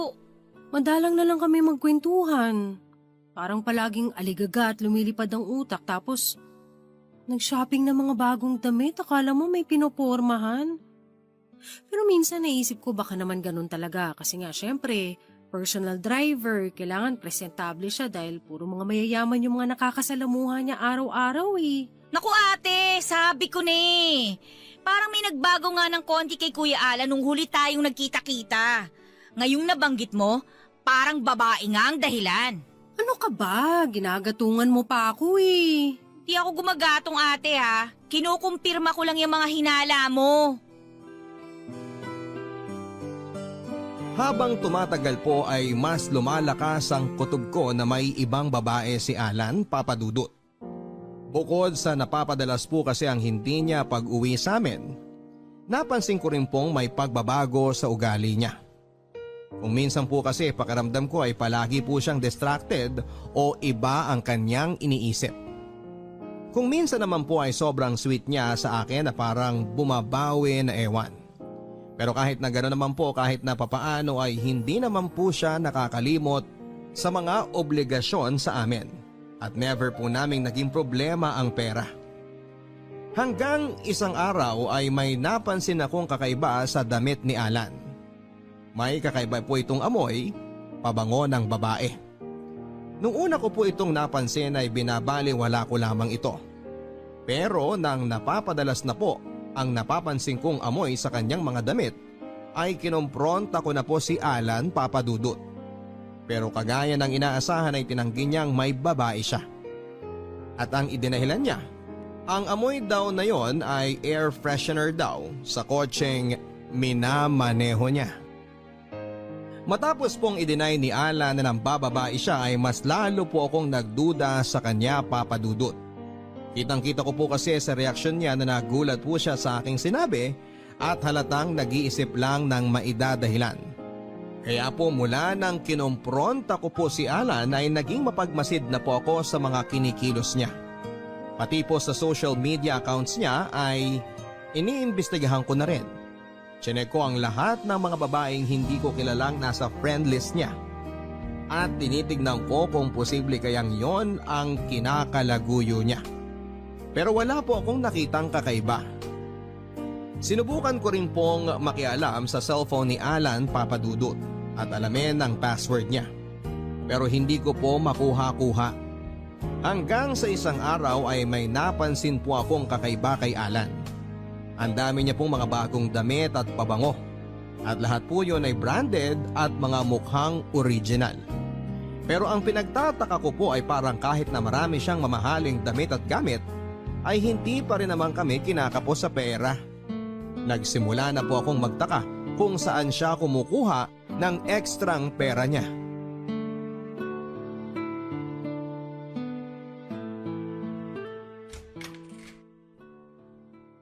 Oh, mabuti naman at maaga ka ngayon. Oh, namili ka na naman? Wala, konti lang naman to. Nagluto ka na ba? Magluluto pa lang. Wag na. Tamang-tama, may dala ako ditong pagkain. Oh, mamahaling restaurant to Sinamahan ko kasi si Ma'am kanina eh. Nag-meeting siya dyan. Inorderan na rin ako ng pagkain para daw sa atin. Naku, ang bait talaga ni Ma'am Gilda. Oo, mabait talaga. Ano na naman sinaping mo? Mga damit lang to tsaka rubber shoes. Naka-sale kasi. Ay sige nga akin na para malagay na sa labahan. Andyan sa bag. Oh, mga branded to 2.5 para sa isang polo? Grabe naman. Yan yung original price. 500 ko lang nabili ang mga yan. Teka, 3 to Tapos may mga t-shirt pa. Kung 500 ang isa nito, magkano inabot? Mura lang yan. Mga naka-sale na yan. Abay, kung 3 to, 1.5 para sa polo lang. Alan, alam ko na kailangan mong bumili nitong mga magagarang damit para sa trabaho, pero parang nakakapanghinayang naman. Ilang damit na mabibili mo sa 500? May bonus naman ako eh. At saka, hindi naman tayo kinukulang dito, di ba? Yung rubber shoes na yan. Mukhang original yan at mamahalin magkano naman yan? Basta, 2,000, 3,000. basta mura lang yan. Naka-sale din yan. Alan, sana yung mga ganyan, iniipon na lang natin. Bakit? Meron pa rin naman ako naiipon Sa totoo lang yan nga ang pinagtataka ko Ano? Bakit kahit pa na yung bili mo ng mga mamahaling gamit, hindi tayo kinakapos sa pera?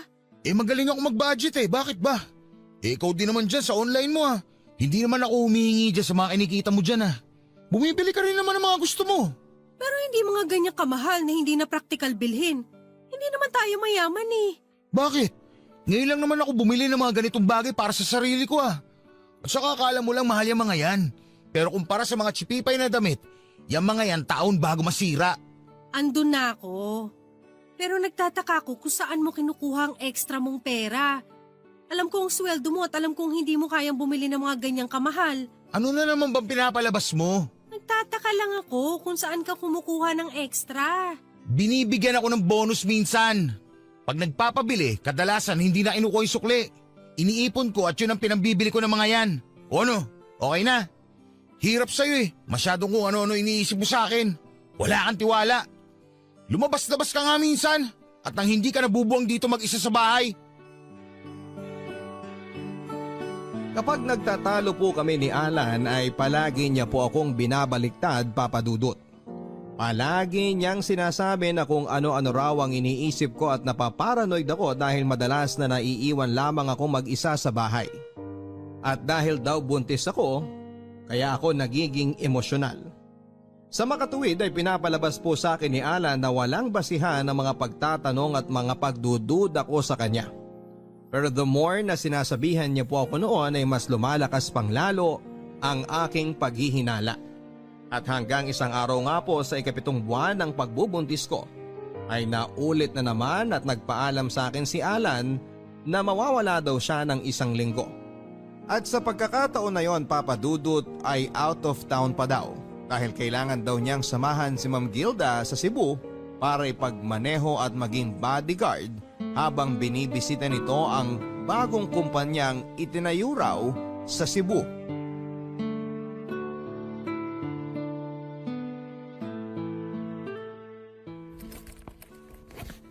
Ha? 1 linggo? Oo, may ribbon cutting at kung ano-ano pang gagawin daw dun eh. Eh bakit wala ba silang driver doon sa Cebu? Wala na raw yung driver dun eh. Nagretiro na. Ang andun lang daw sa bahay nila, yung caretaker. Eh bakit hindi na lang doon kumuha na magmamaneho? Kabisado mo ba yung Cebu? Eh may ways naman eh. Kaya nga ako isasama dahil sa akin nagtitiwala. Siyempre mga mayayaman yan. Paano kung kidnapin yan? Paano kung hold upin yan doon? Palibhasa kasi wala kang kalam-alam sa mga buhay ng mga mayayaman. Eh bakit ka galit? Nagtatanong lang naman ako ah. Eh para kasi may pinapalabas ka na naman eh. Hoy Alan, huwag kang nga defensive. Siguro may tinatago ka talaga no? Umamin ka nga. Saan ka ba talaga pupunta? Sa Cebu nga. Tumahimik ka na nga lang. Buntis ka di ba? Pinapahamak mo magiging anak natin dahil dyan sa mga walang kakwenta-kwenta mong pagdududa. Ako? Ako pa ang magpapahamak sa anak natin? Eh ikaw nga tong lalayas ng 1 linggo at iiwan ako dito mag-isa na pwede ako manganak anytime? Bakit? Eh di ba pumayag naman si Karen na makasama mo dito? At hindi naman tayo makakaabala sa kanya. Babayaran naman natin siya. Yan nga problema sa'yo eh. Nagbago na yung ugali mo. Para sa'yo lahat ngayon nabibili na ng pera. Feeling mo mayaman ka. Ano? Hoy Carmela, tandaan mo. Kung hindi sa pagtatrabaho ko, hindi tayo mabubuhay dito. At bakit mo sa akin isinusumbat yan ngayon? Eh di ba kasunduan natin? Ikaw muna magtatrabaho at ako magpapahinga para magkaanak na tayo? Hindi lang ako may gusto nito. Plano natin to. Problema sa'yo, parang nakalimutan mo na mga plano natin eh. Parang nakalimutan mo nang may pamilya ka at magiging ama ka na. Ang OA! Napaka-OA mo! Sa halip na singhalan mo ko at maging defensive ka dyan, kausapin mo na lang ako ng maayos. At sagutin mo ng maayos ang mga tanong ko. Bakit? Ano bang tanong mo? Saan ako pupunta, di ba? Sa Cebu. Anong gagawin ko ron? Magmamaneho ko ron. Magtatrabaho ko para may maipangkain tayo dito. Kanina ko pa yan nasagot. Ano pa pinuputok ng butsi mo dyan? Di ako naniniwala. May babae ka.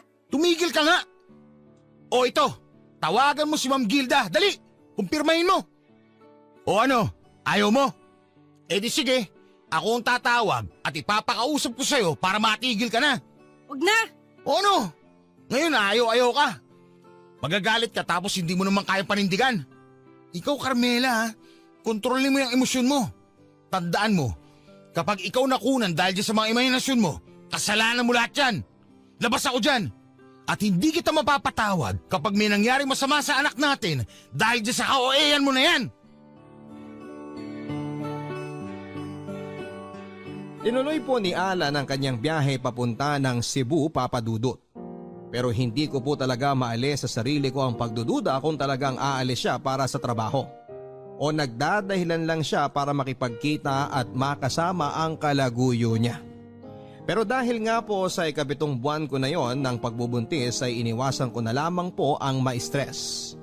Medyo natakot din po ako sa babala ni Alan na baka makunan ako dahil sa kakaisip ng kung ano-ano. Kaya kahit na napakahirap po sa akin ay pinigilan ko pong maparanoid at magalit. Pero sa ika-4 na araw sa out of town ni Alan ay hindi ko na po napigilan ang sarili ko, Papa Dudut. At dahil dati ko na rin namang naging amo ay meron pa rin po akong personal na number ni Ma'am Gilda. At nangahas na nga po ako at tinext ko siya upang kumpirmahin kung may biyahe nga ba siya sa Cebu at kung kasama niya si Alan. Sumagot naman po si Ma'am Gilda sa text ko at kinumpirma na nandun nga sila sa Cebu at kasama niya raw po doon si Alan. Sa totoo lang po ay hindi ako makapaniwala noong una. At inihanda ko na ang sarili ko na makabasa ng bagay na ikakagalit ko kay Alan. Pero dahil nga po kinumpirma naman ni Ma'am Gilda na kasama niya si Alan, ay bahagya na pong napayapa ang pakiramdam ko. At sa totoo nga lang po ay medyo nakonsensya din po ako. Baka nga naman masyado akong nagiging OA kagaya nga ng sinasabi ni Alan. At kung ano-ano ang naiisip ko dahil buntis ako at emosyonal. Pero sa pag-uwi po ni Alan ay hindi ko po akalain na mauuwi sa malaking away ang pag-text ko kay Ma'am Gilda. Sumbat niya po sa akin ay hiyang-hiya daw po siya kay Ma'am Gilda dahil tinext ko pa daw po ito at inistorbo para lamang sa kababawan at pagsiselos ko. sobrang nag-guilty po ako noon, Papa Dudut, at napahiya din kay Ma'am Gilda. Gayunpaman, dahil sa pagwawala pong yon ni Alan ay mas lalo ko po tuloy naramdaman, Papa Dudut, na may maling nangyayari. Hindi ko lang po matukoy kung ano yon.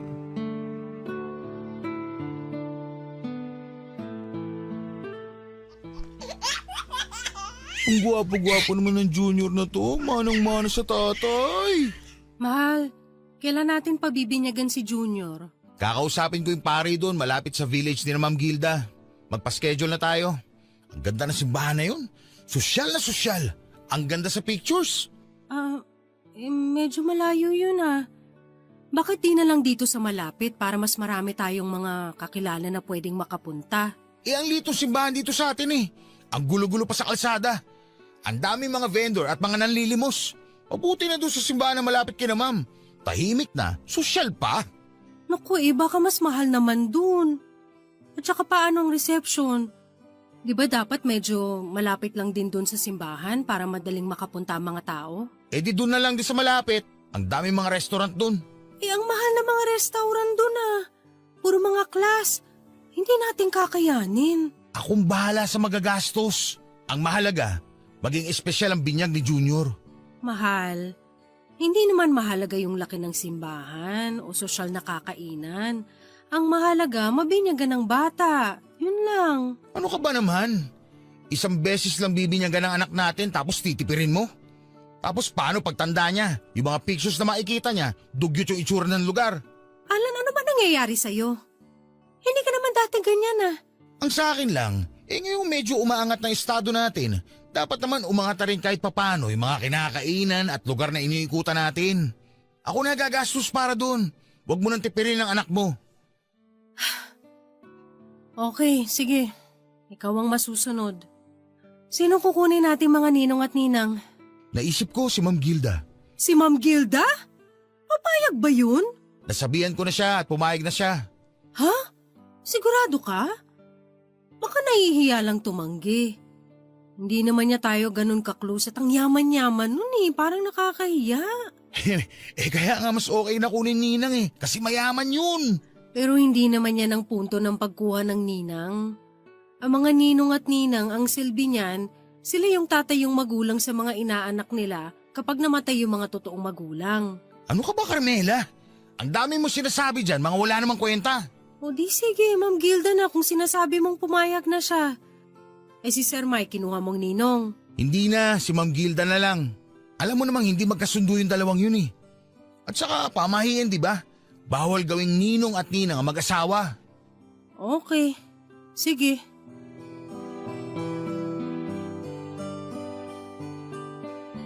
Nang nag-uusap po kami ni Alan tungkol sa binyag ng aming anak ay doon na po biglang may pumitik sa aking realisasyon at paghihinala na ni minsan ay hindi ko akalaing sasagi sa utak ko.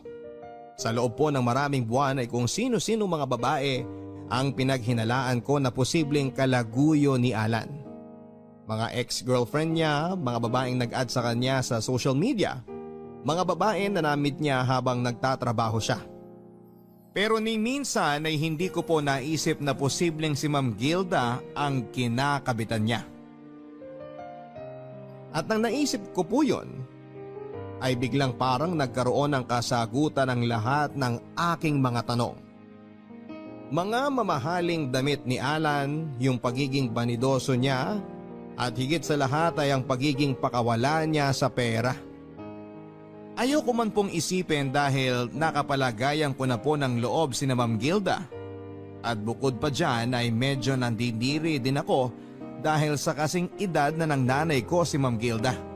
Ay unti-unti na rin pong bumigat ang paghihinala ko na boy toy ni Ma'am Gilda ang asawa ko.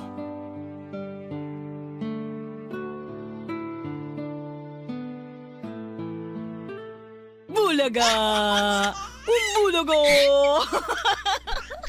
Ang cute ng tawa nitong anak mo, ate, oh! Ate! Hoy, ate! Ha?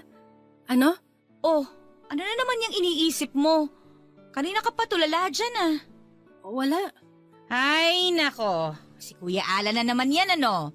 Saan na naman daw ba siya nagpunta ngayon? Sa Baguio daw. Mamimili daw ng mga halaman si Ma'am Gilda doon. Alam mo ate, kung sino-sino pa ang pinaghihinalaan mong babae, tapos yun pala, amo ni Kuya Alan yung kalaguyo niya, no? Ha? Ay, joke lang ate, ito naman, kadiri kaya yun. Oo nga. OMG ate, pinaghihinalaan mo nga na yung amo ni Kuya Alan yung kabit niya? Hindi, ano ka ba? Kasing edad na ng nanay niya yun, no? OMG! Ate, oo nga! Posible nga! Kasi bakit biglang parang naging sosyal tong si Kuya Alan? At saka kung gumastos, akala mo CEO ng kumpanya. Hindi, ano ka ba? Huwag mo nga akong pinag-iisip ng mga nakakadiring bagay. Sus! Ate, sigurado ako naiisip mo rin yan. Ano, di ba? Totoo? Aminin mo! Oo, nagdududa rin ako. Ano ba yan, ate? Parang kung totoo yan? Yung karibal mo, parang nanay mo ng edad! Hindi mo pa kasi nakikita si Ma'am Gilda. Kahit na lampas 50 na yon, mas sexy pa sa akin. At mukhang tetrentahin lang dahil bukod sa adik na sa Zumba, ang daming mga pinaretoke sa katawan. We, di nga. Ay, teka. Oh, ito, tignan mo. Etong picture niya. Hala ate, oo nga. Medyo halata mo ng konti na may edad na. Pero ang katawan, unfair, parang hindi pa nanganak. At hindi naman sa pag-aano ate ha. Pero parang kabahan ka nga kung ito man yung ipinagmamaneho ni Kuya Alan araw-araw. Pero baka naman napaparanoid lang ako, Karen. Malaki na rin ang tiwala ko kay Ma'am Gilda. Kung meron mang babaeng nagsusustento kay Alan, baka isa sa mga amiga ni Ma'am Gilda. Hindi rin naman magagawa sa akin to ni Ma'am. Nang nailabas ko na po ang pangamba ko sa kapatid kong si Karen at nang narinig ko rin po ang opinyon niya, ay doon na po talaga ako nagsimulang magduda rin kay Ma'am Gilda Papadudut. Para po kasi sa edad ni Ma'am Gilda ay talagang napaka-sexy at maganda siya. Hindi ko yan may kakaila, may pagkatsinita, maputi, tapos ay may tulong pa ng siyensya at mga mamahaling mga damit at gamit. At hindi rin po ako nagtataka kung matipuhan ni Ma'am Gilda si Alan Papadudut. Bukod sa bata pa po kasi ay may itsura naman po kasi talaga ang asawa ko. Matangkad, moreno, maganda ang katawan. Lalo po nung naging mas banidoso siya at naka-afford ng mga mamahaling mga damit. Mas lumabas din po ang pagiging gwapo niya. At kapag idikit mo siya sa mga mayayaman ay hindi rin malayo na maisip mo na may kaya siya at itsura sa asta niya. Pero pinigilan ko pa rin po na pag-isipan sila ng masama. Dahil bukod sa tumatayo ang balahibo ko sa ideya na may sugar mommy ang asawa ko, ay napakalaki na rin po ng tiwala ko at mataas na din ang pagtingin ko kay Ma'am Gilda. Naghanda na po kami sa magiging binyag ng anak namin ni Alan Papadudut. Siya na rin po ang naglakad ng lahat. Schedule sa simbahan na gusto niya, reception sa mamahaling restaurant at mga imbitado. Kompleto rin po pati ang videography, ang photo booth at kung ano-ano pa. Tansya ko po ay gumastos ng napakalaki si Alan para sa binyag ng anak namin. Pero hindi ko na rin po binanggit ang pag-aalala o ang pagdududa ko kung saan siya kukuha ng ipambabayad sa magarbong binyaga na yon. Nang papalapit na po ang binyag ay humiling po ako ng isang sign sa aking pagdududa kina Alan at Ma'am Gilda Papadudut. Alam ko po kasi na ang mga mayayaman ay malimit ng hindi nag-a-attend ng mga binyag at nagpapadala na lamang ng proxy. Lalo pa kung hindi rin naman sosyal ang nag-iimbita o kung wala silang mapapala sa pagpunta. Sa tinagal-tagal ko po kasi na nagki-caregiver sa pamilya ni Ma'am Gilda, ay medyo nakabisa ko na po ang utak ng mga mayayaman. At alam ko po na kadalasan ay hindi sila mag-e-effort na pumunta sa isang salo-salo o event kung wala naman silang makukuha dito. Tulad ng dagdag na koneksyon na magagamit sa negosyo o ang mapagyayabangan nila ng estado nila sa buhay. In short, sinabi ko po sa aking sarili na kapag personal na dumalo si Ma'am Gilda sa binyag ng anak namin ni Alan, ay malamang na may relasyon nga silang dalawa. At nang dumating nga po ang araw ng binyag ng anak namin ni Alan, ay personal na dumating si Ma'am Gilda.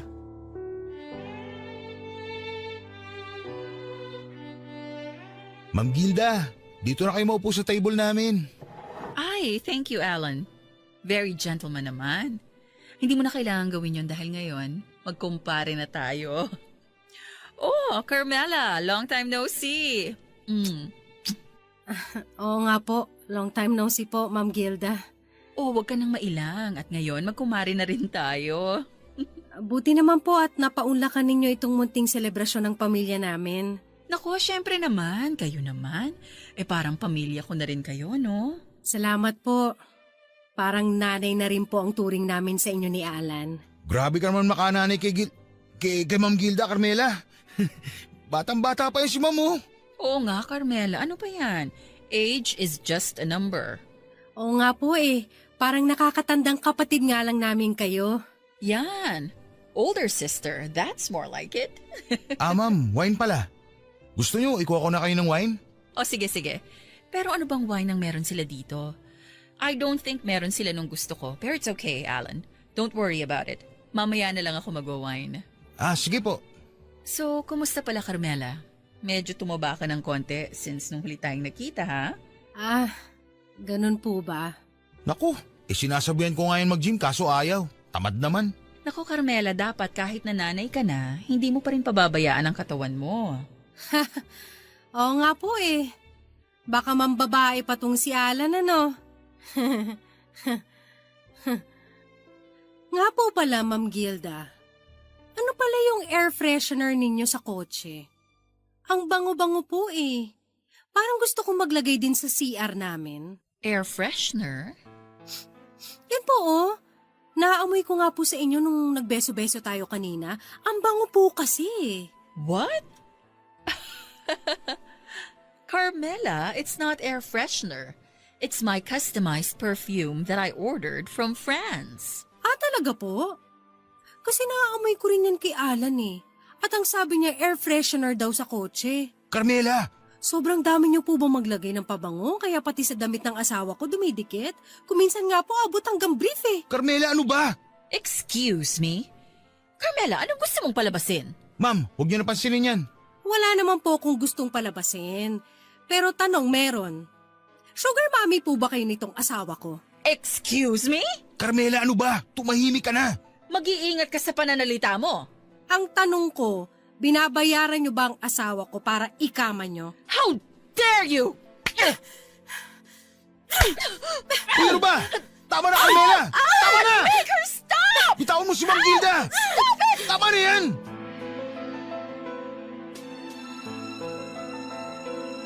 Naging malaking iskandalo po ang naging sampala namin ni Ma'am Gilda sa mismong binyag ng anak namin ni Alan Papadudut. Hindi ko na rin po kasi napigilan ang sarili ko. Lalo na noong naamoy ko ang pabango ni Ma'am Gilda na matagal ko na rin pong naaamoy sa mga damit ng asawa ko. Nang nasinghot ko po ang pamilyar na amoy na yon ay bigla pong parang sinampal din ako ng realisasyon na siya nga si Ma'am Gilda nga ang kabit ng asawa ko. Matapos nang nangyari sa binyag ay hindi na rin po ako tumuloy sa bahay namin ni Alan Papadudut. Kasama ang aking anak ay dumiretso na ako sa bahay ng kapatid kong si Karen.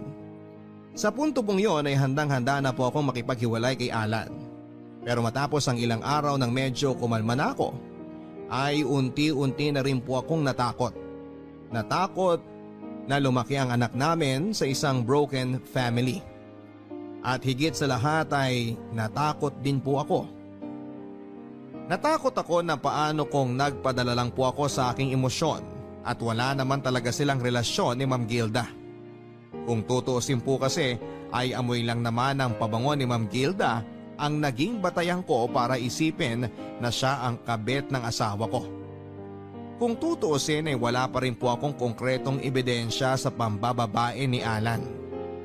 Pero matapos po ang ilang araw ay nakuha ko na po ang konkretong ebidensya na hinahanap ko. Nakaramdam po ako ng kakaiba sa maselang bahagi ng aking katawan. At nang nagpa-check up po ako, nalaman kong may STD po pala ako.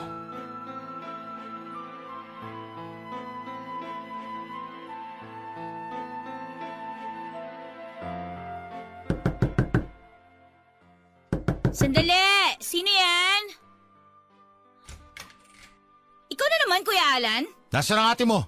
Ang kulit mo naman, Kuya eh. Sinabi na ngang ayaw kang makausap ni ate. Wala akong pakialam sa ate mo. Andito o para kunin ang anak ko. Tabi nga dyan! Aray, ano ba? Hoy, Kuya! Trespassing ka na, ha? Nasaan ang ate mo? Anong ginagawa mo dito? Kukunin kong anak ko! Bitiwan mo ang anak ko! Kuya, bitiwan mo nga yung bata! Akni ang anak ko! Kidnapping ang ginagawa mo! Wala akong pake! Ate, sandali lang, ha? Tatawagin ko na si Chairman! Hoy! Akin na! Ibigay mo sa akin ang anak ko! Hindi! Magkakamatayan tayo. At anong balak mo, ha? Paano mo bubuhayin tong anak ko? Dumay-dede pa to. Ipapadede mo dyan sa sugar mommy mong menopause na? Tumahimik ka! Hanggang ngayon, ipinagpipilitan mo pa rin ang kaibangan mo na nambababae ako! Kahibangan? Ay, ang STD mo, kahibangan ko rin ba? Ano? Ano, nagulat ka? Na alam ko na may STD ka, no? Wala akong STD! Saan mo nakuha yan? Diyan sa matronang gilda na yan na kung sino-sinong lalaking kinakana, di ba? Hoy, Alan! Kung sa tingin mo naka-jackpot ka na dyan sa gilda na yan, nagkakamali ka! Pag nagsawa yan sa'yo, itatapong ka lang din yan tulad ng ibang mga pampalipas oras niya! Tumahimik ka! Wala nga akong STD! Kung wala kang STD, eh kanino ko nakuha ang sakit ko? Nakakatiri ka! Abamalay ko kung sino nagbigay sa'yo niyan! Kapal na mukha mo! 9 na buwan ako nagbuntis. Halos kakapanganak ko pa lang, ikaw pa lang ang gumagalaw sa akin. Hayop ka, nakakatiri ka!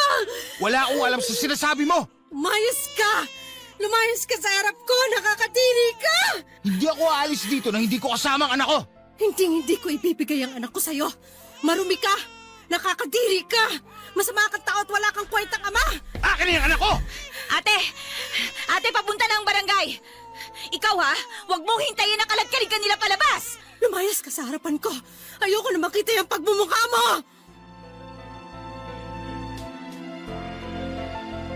Matapos po noon ay mga ilang beses pa ring pinagtangkaan ni Alan na kunin ang anak namin pero hindi po ako pumayag. Nang malaman ko po na binigyan ako ng STD ni Alan ay doon ko na po talaga nabuo ang aking pasya na hinding-hindi na po ako makikipagbalikan pa sa kanya. Diring-diri po ako noon kay Alan, Papa Dudut, at diring-diri po ako sa sarili ko. Dahil sa nangyari ay kumonsulta na rin po ako sa isang abogado kung ano ang maaari kong gawin upang mapawalang bisa na ang aming kasal. Pero sa kasamaang palad ay hindi ko pa rin po natutuloy ang masalimuot na prosesong yon. Kahit 1 taon nang nakakalipas dahil kulang pa rin po ang ipon ko para sa pagpapaanak. Ang huli ko pong balita ay nagtatrabaho pa rin po si Alan kina Ma'am Gilda.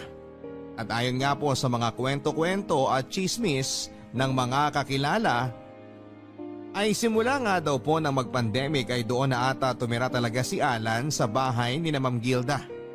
At hindi na umuwi sa dati naming bahay. At hindi ko po maalis sa isipan ko na siguro'y mula nang mag-lockdown ay naging ganap na ngang boy toy ni Ma'am Gilda si Alan.